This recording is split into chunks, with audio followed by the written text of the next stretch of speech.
या अतिशय दिमागदार सोहळ्याचं उद्घाटन आपल्या सर्वांच्या उपस्थितीत झालेलं आहे आणि अशोक शिंदे यांनी ज्या वाघाने ही चित्र काढलेली आहे, ज्या वाघापासून त्यांनी प्रेरणा घेतली, ती प्रेरणा ही समाजाला देण्याचा प्रयत्न केलेला आहे। त्या सर्व प्रेरणा स्थानांचं आपण स्मरण करूया। वंदनीय शिवसेना प्रमुख, हिंदू हृदय सम्राट बाळासाहेब ठाकरे यांची काल जयंती झाली। ते सर्व लोक मुंबईला होते। काल उद्धव ठाकरेंना अध्यक्षपदी विराजमान झाले आणि अतिशय चांगले विचार त्यांनी मांडले, ते वर्तमानपत्रातून आपण वाचले। तो कार्यक्रम करून हे सर्व लोक रात्री धावत पडत रात्रभर प्रवास करून या ठिकाणी आले।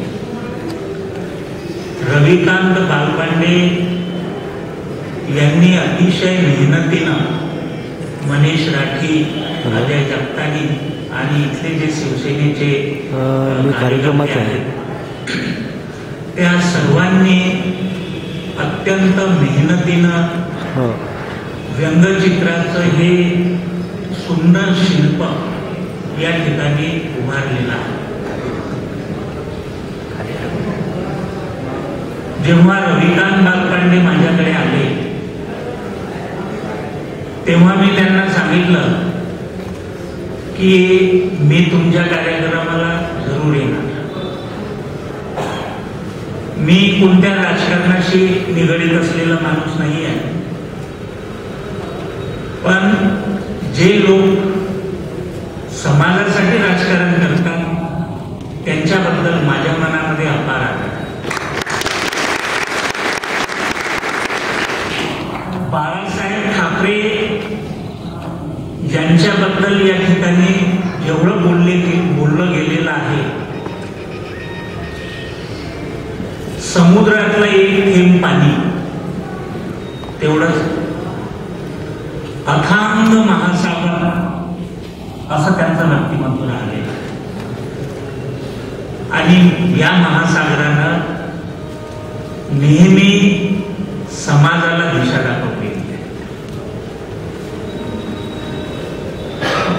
ज्या मार्मिक साप्ताहिकाचा अशोक भाऊंनी या ठिकाणी उल्लेख केला,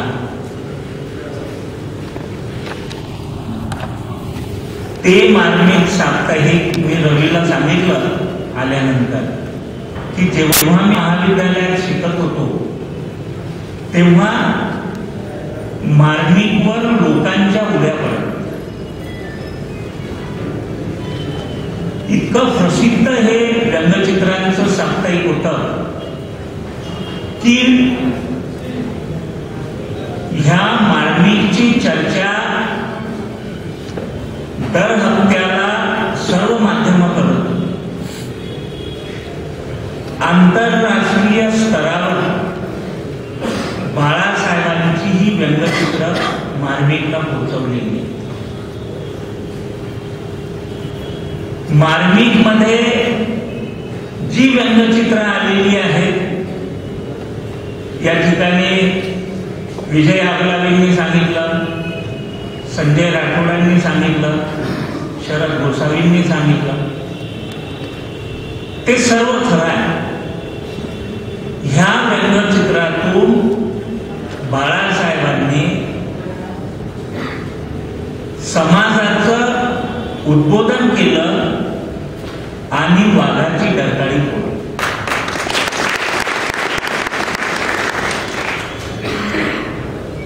अशोक शिंदेंना विद्यार्थी असताना हाच वाघ कसा आवडला, वाघाची चित्र काही त्यांनी पहिल्यांदा पाहिली असं नाही, पण मुंबईला हे का थांबले त्या चित्रात? कारण बाळासाहेबांच्या कुंचल्यातून साकार झालेला हा जिवंत वाघ होता। आणि त्या वाघाचे सर्व हावभाव जिवंत माणसाला जिवंत प्रेरणा देणारी चित्रे आवडतात आणि त्याला विचार करायला प्रवृत्त करतात. वाघाच्या या चित्रातून अशोक शिंदेंनी प्रेरणा घेतली. स्वतः बाळासाहेबांनी सुद्धा हे चित्र साकार करण्यासाठी अनेक वर्ष चिंतन केलेलं. समाजाविषयीचा आंतरिक कळवळा सर्वच व्यंगचित्र काढताना त्यांच्या मनात असायचा. बाळासाहेब आंतरराष्ट्रीय दर्जाचे व्यंगचित्रकार होते.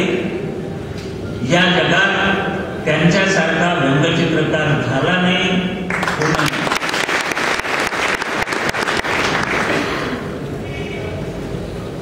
प्रतिभा आणि प्रतिभेचा कुंचला आणि त्यातून साकार झालेली बाळासाहेबांची व्यंगचित्रे. एक एक चित्र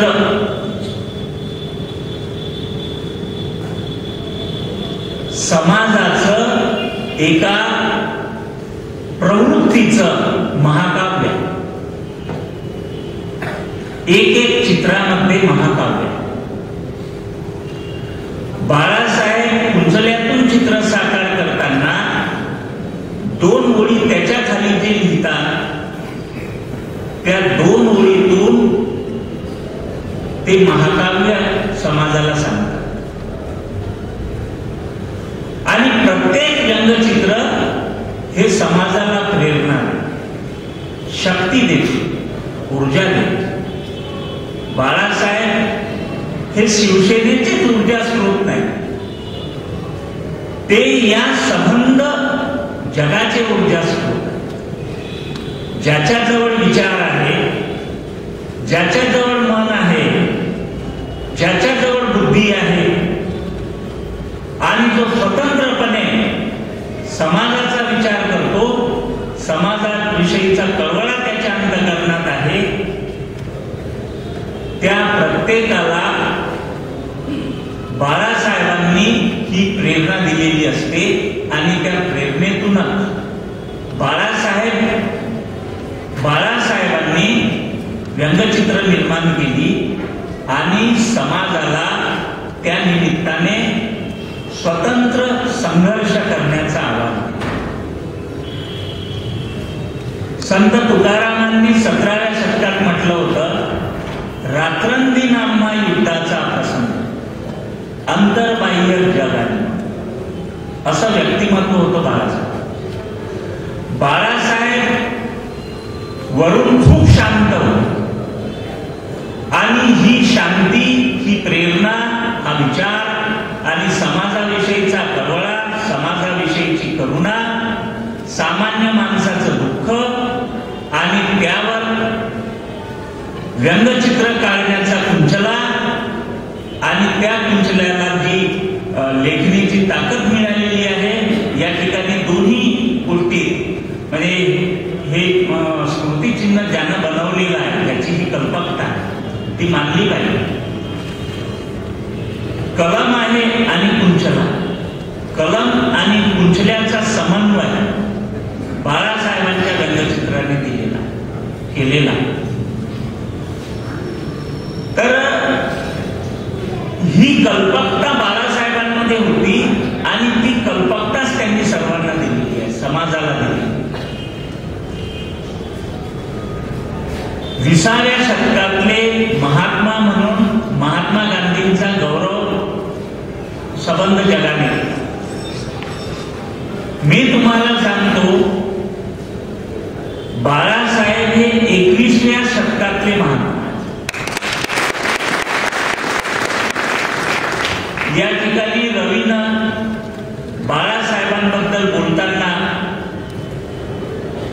बाळासाहेबांचा विरह ह्या लोकांना सहन होत नाही, तो कुणालाच सहन व्हायला नाही आणि झालेला नाही.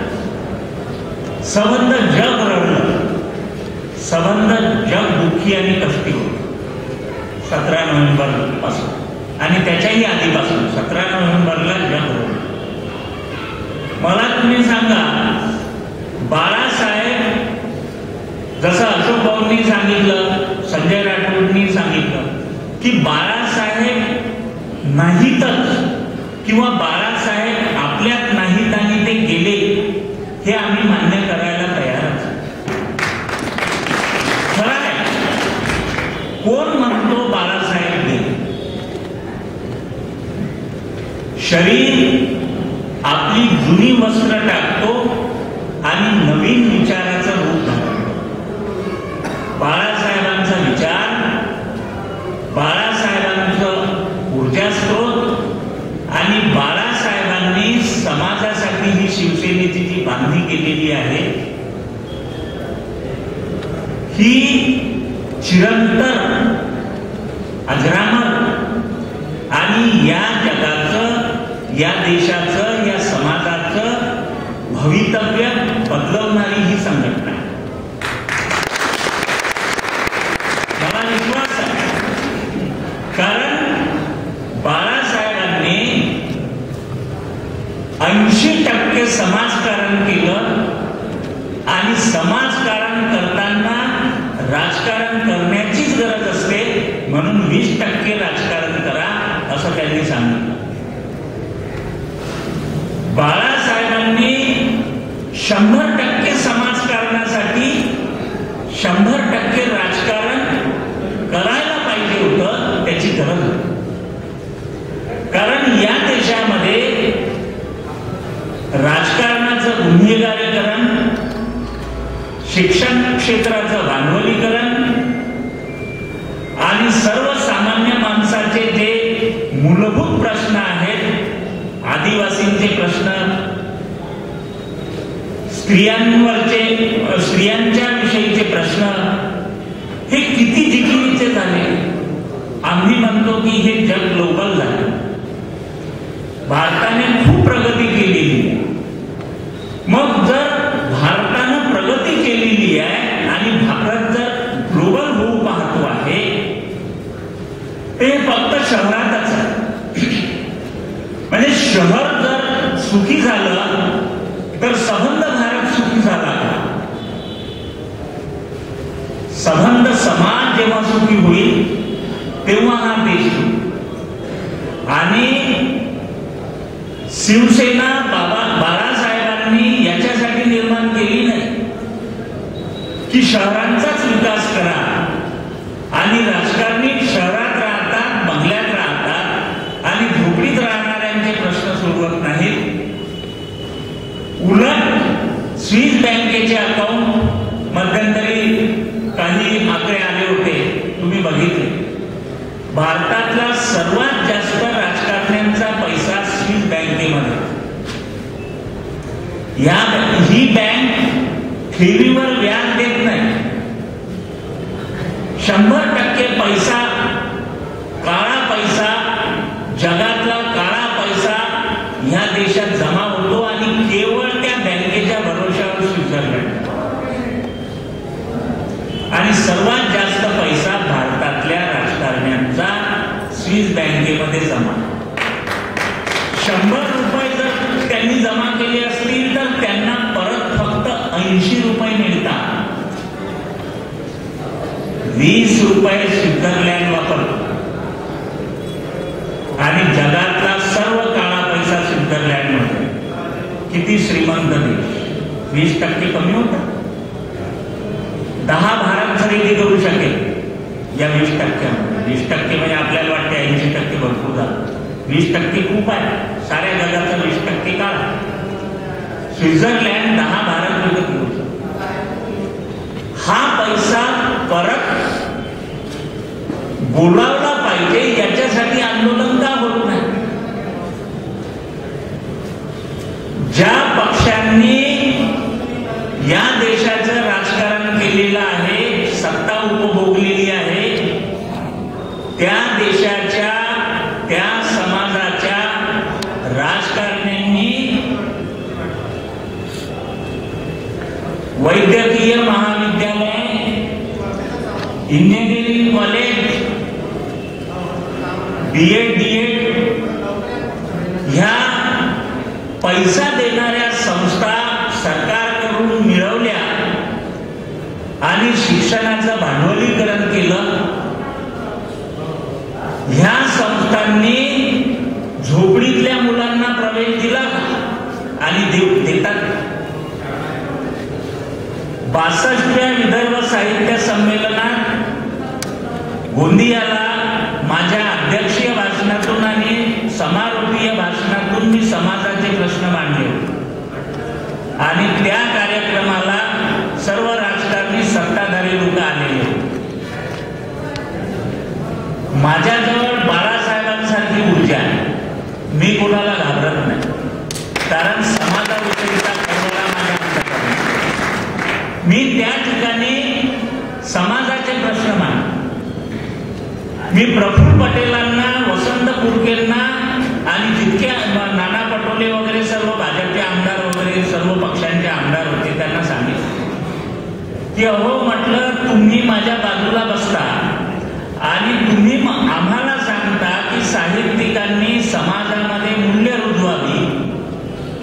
साहित्यिक समाजामध्ये मूल्य रुजवण्याशिवाय दुसरं काहीच करत नाही. ते काम करतात, तुम्हाला सांगण्याची काही गरज नाही. पण आता आम्ही जे सांगू ते काम तुम्ही केव्हा करणार? तुमचाच मंत्री राज्यसभेमध्ये सांगतो, हरीश रावत कृषी मंत्री, 1995 पासून 2011 पर्यंत या देशामध्ये 2,90,740 शेतकरी आत्महत्या करतात आणि ते तुम्ही अभिमानाने सांगता. लाखो शेतकरी आत्महत्या करतात हे आकडे तुम्ही राज्यसभेमध्ये मांडता, विधानसभेत मांडता, लोकसभेमध्ये मांडता. का करतात याचा शोध केव्हा घेणार? आणि पॅकेज त्यांच्यापर्यंत जाते का? तुमच्या देशाचा पंतप्रधान जाहीरपणे 15-20 वर्षापूर्वी सांगतो की 1 रुपयाचे 15 पैसे मिळतात आणि आता नवे पंतप्रधान होण्याचे स्वप्न पाहणारे आम्हाला सांगतात की 1 रुपयातले मी 85 पैसे लोकांपर्यंत पोहोचतो. तुमच्या काय हातात? एक माणूस ही सारी भ्रष्ट झालेली व्यवस्था राजकारण्यांची कशी बदलवणार? असेल तुमच्या मनात 85 पैसे समाजापर्यंत पोहोचवण्याचं, पण नाही पोहोचवू शकत तुम्ही, कारण तुमचे जे बाकीचे सोबती आहेत त्यांनी 85 पैसे आधीच खिशात ठेवलेले आहे. 15 पैसे तुमच्या हातात आहेत आणि त्या 15 पैशातले तुम्ही किती पोहोचवणार? हे आकडे, पैशाचे आकडे, आता पैशाला कोण विचारतो? 15 पैसे आणि 85 पैसे. 1 रुपयाचं काय मिळते? चॉकलेट नाही मिळत. तुम्ही 85 पैशाच्या गोष्टी करता. मित्रांनो, मला या ठिकाणी हेच सांगायचं आहे की ज्या हे लोक बोलू शकले आणि हे लोक सर्व म्हणाले की आम्ही तुमचं ऐकण्यासाठी आहे, आणि यांनाही थोडासा दरारा होता की साहित्यिक कसे बोलतात आणि साहित्यिकांसमोर आपण कोणती भाषा वापरली पाहिजे. आमचे संजय भाऊ थोडेसे गडबडले जरा. मलाही विचारायला लागले, मला माहित नाही म्हणजे तुमचं काय धोरण आहे, काय आहे तुमचा स्वभाव, तुमची भाषा वगैरे, आणि मी आणखी वेगळ्या भाषेत बोलू शकलो. मी त्यांना सांगितलं की तुमची जी भाषा आहे तीच फक्त समाजाला समजते. तुम्ही बाळासाहेबांच्या भाषेत बोललं पाहिजे, कारण ह्या देशातले राजकारणी बाळासाहेबांच्या ढरकाळ्या म्हणून सुद्धा सुधारले नाही, तर तुम्ही भाषेची चिंता कशासाठी करता? खऱ्या अर्थाने जी ऊर्जा बाळासाहेबांनी शिवसेनेला दिलेली आहे आणि ज्या शिवसेनेच्या बाळासाहेबांनी सांगितलं की 80% समाजकारण करा आणि 20% राजकारण करा, असा कोणता राजकीय पक्ष बांधणारा माणूस बोलत असतो? मला सांगा.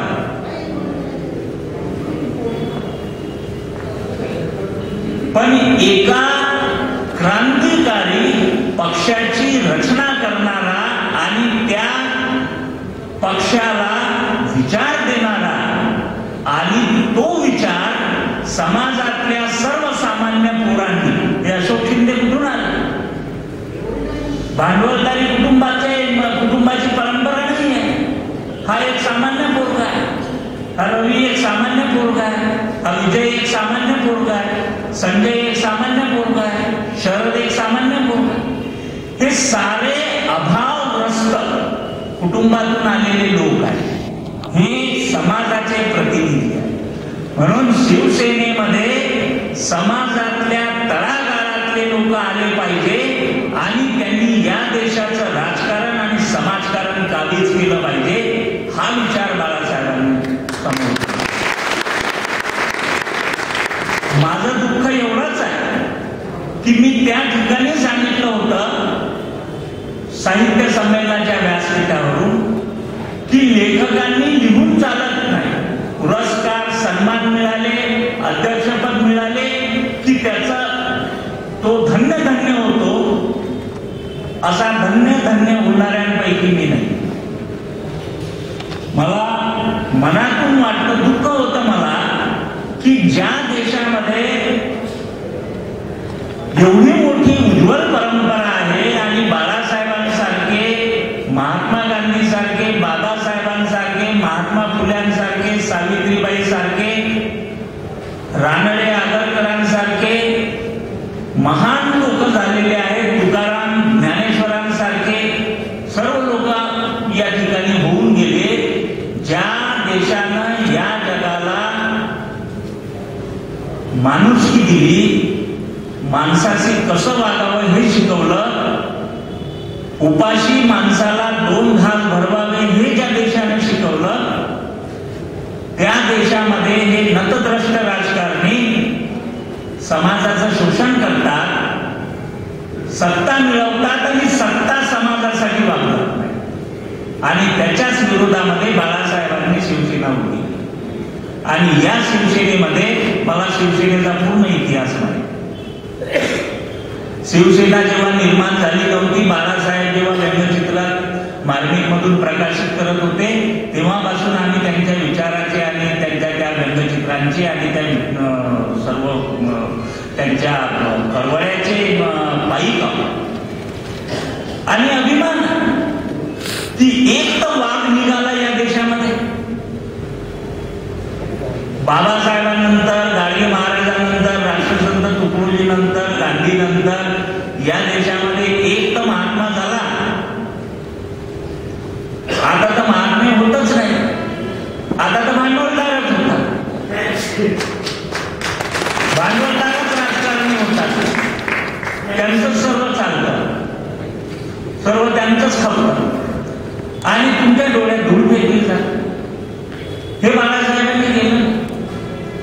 बाळासाहेबांनी हा पक्ष तळागाळातल्या लोकांसाठी उभा केला आणि तळागाळातलेच प्रश्न सोडवण्यासाठी उभा केला. आणि त्यांनी सांगितलं की अजिबात घाबरायचं नाही, निर्भीड व्हा आणि निर्भीडपणे बोला आणि हातात तलवार. कारण ह्या देशातले सत्ताकारणी, राजकारणी हे गुन्हेगार आहेत आणि गुन्हेगारीचं राजकारण करणं या देशाची फॅशन झाली. हे केव्हा तुम्ही समाप्त करणार? बाळासाहेबांना हे अपेक्षितच नव्हतं आणि कोणत्याच महात्म्याला हे अपेक्षित नव्हतं. आंबेडकरांना अपेक्षित नव्हतं, गांधीला अपेक्षित नव्हतं. पण त्याच्या विपरीतच सर्व हा देश बनलेला आणि एक आभासमय चित्र विकासाचं उभं केलं जातं आणि हा विकास फक्त वर्तमानपत्रातून, टीव्ही मधून तुम्हाला दिसतो. पण तुम्ही आदिवासी भागात फिरून पहा. मी फिरलो, खेड्यापाड्यातून फिरलो, आदिवासी भागातून फिरलो. हे लोक फिरतात म्हणून तळमळीनं बोलतात. जो पाहतो, अनुभवतो, भोगतो तोच बोलतो. आणि जे गाडीतून फिरतात आणि कोट्यावधीचं डोनेशन घेऊन आपले कोट्यावधी रुपये इलेक्शन मध्ये खर्च करतात. म्हणजे ह्या सर्व लोकांचं राजकारण जे आहे हे राजकारण हे आपलं राजकारण करण्यासाठी, आपल्या कुटुंबांचं राजकारण करण्यासाठी. तुम्ही मला सांगा की कोणत्या पक्षानं तळागाळातले कार्यकर्ते उभे केलेले आहे राजकारणात? एक शिवसेना जर सोडली, बाळासाहेबांचा विचार सोडला, बाळासाहेबांचा पक्ष सोडला, तर बाकी कोणत्या पक्षामध्ये तळागाळातले लोक आहेत? तळागाळातून आले आणि भांडवलदार राजकारणी बनले. इथे मात्र गोरगरीबच आहे. कारण यांना जो विचार दिलेला आहे त्या विचाराची बांधिलकी यांनी मनापासून पत्करली. आणि ज्या समाजातून शिवसेना उभी झालेली आहे त्या समाजाशी हे प्रतारणा करणारे लोक नाही. हा विचार समाजाला पटला. अशोक शिंदे 3 वेळा निवडून येतो आणि 3 वेळा पळणारे लोक तिथे लागतात. अशोक शिंदे 3 वेळा का निवडून येतो? संजय राठोड 2 वेळा का निवडून येतो? इथं तरुण लोक आहेत, काय 40-45 वर्षाचं वय, 50चं वय आहे. 15 वर्ष त्यांनी ते आमदार राहिलेले आहे, झगडलेले आहे समाजासाठी. हे एवढे तरुण लोक आहेत, 40-50 इथले, आणि 20 वर्षापासून 15 वर्षापासून हे लोक समाजासाठी झगडून राहिले. यांच्या हातामध्ये समाज किंवा सत्ता सोपवणार. कोणत्या पक्षाचे आहेत आणि कोणता विचार घेऊन लढतात यापेक्षा जो नेता आहे तो समाजाचे प्रश्न सोडवणारा आहे की नाही हे महत्वाचं. म्हणून डोळ्यामध्ये फेकली जाणारी धूळ वेळीच आपण पुसली पाहिजे आणि डोळे स्वच्छ ठेवले. जोपर्यंत या देशाचा मतदार संपूर्ण जागरूक होणार, जोपर्यंत या देशाचा मतदार कोणत्याही प्रकारच्या स्वार्थाला बळी पडणार, जोपर्यंत या देशाच्या मतदाराच्या अंतःकरणात बाळासाहेबांचा वाघ डरकाळी फोडणार नाही, तोपर्यंत या देशाला भवितव्य नाही. या देशाला तेव्हाच भवितव्य मिळेल की जेव्हा बाळासाहेबांसारखे लोक ह्या देशामध्ये सत्तेमध्ये, समाजकारणामध्ये, राजकारणामध्ये प्रचंड निर्माण. एक बाळासाहेब निर्माण झाले आणि बाळासाहेबांनी अनेक बाळासाहेब उभे राहून गेले. लाखो बाळासाहेब आहेत. कोण म्हणतो बाळासाहेब? बाळासाहेब महात्मा होते आणि महात्म्याचा विचार आज राम असतो, चिरंतन असतो. बाळासाहेब असोत की नसोत, पण अनेक बाळासाहेब समाजात आहेत आणि हेच क्रांती करू शकतात. आणि ती ऊर्जा, ते पॉवर स्टेशन बाळासाहेब होते. हे पॉवर स्टेशन इतकं प्रचंड आहे